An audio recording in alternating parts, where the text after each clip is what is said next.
The Trump administration seems jubilant about the recent protests in Iran. As I said to the people of Iran almost a year and a half ago, the United States is with you. Now, the protests are being driven by the economic situation. GDP growth projections are down by 9.5%. Inflation is at 40%, and unemployment is at 16% and rising. But it was a 50% increase in the price of fuel that sparked the recent turmoil.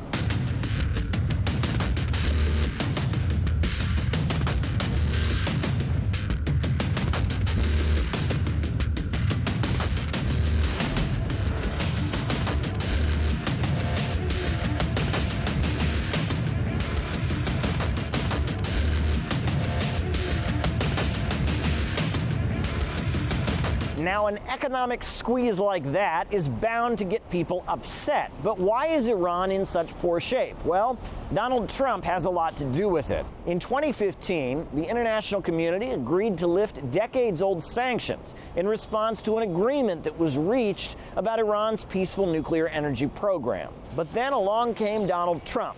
He decided to pull out of the nuclear agreement. He says that Iran broke the spirit of the deal. However, international observers say that Iran fully complied.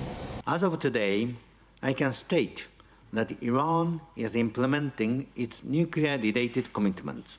After pulling out of the deal, the Trump administration began imposing sanctions on Iran intended to wreck their economy, accusing Iran of, quote, destabilizing activities around the region. The USA even threatened to impose sanctions on other countries that dared to buy Iranian oil.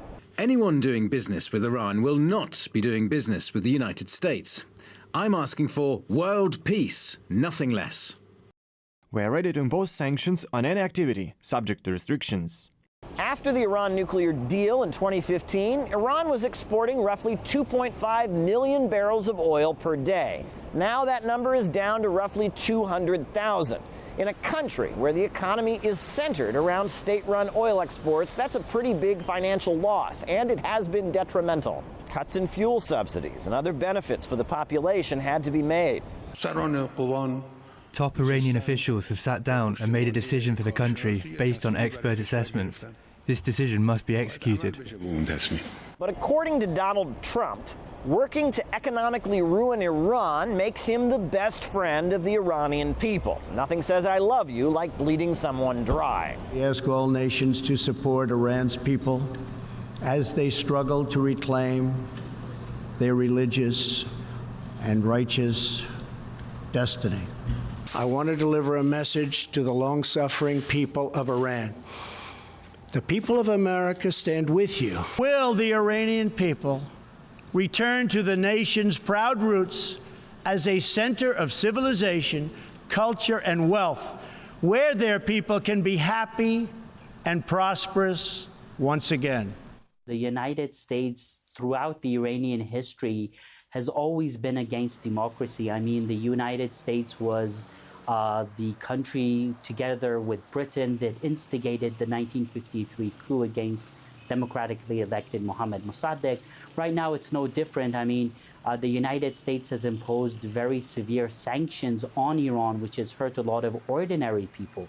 So coming out and saying that they support these people is hypocritical in the sense that if you do support these people, then you wouldn't sanction them so hard that, you know, they are having difficulty even getting on with their daily normal lives.